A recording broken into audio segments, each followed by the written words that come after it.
you believe in the law of attraction? Yeah. I think obviously you've got to put the work in, but Of if you course. think about a goal every single day, it's almost impossible to not do something to achieve that goal every single day. It might not be a big step, but something little every day, right? I mean, I can't imagine saying I want, I don't know, something as simple as a car, and I'm not working every day to get whatever it is that I want. I'm a big fan of goals, aspirations. I wouldn't say I do mood boards, but mentally, every Sure. day it's kind of like, how is today going to be better than yesterday for myself? I don't generally focus on other people. I find like that's a total waste of energy. Yeah, me I too. don't live that person's life. I wasn't raised the way that person was raised. The circumstances are completely different.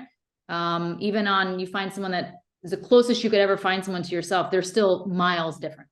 Sure. So I just kind of focus on me and my life and, how to better myself. And if I'm good, then I usually treat other people good.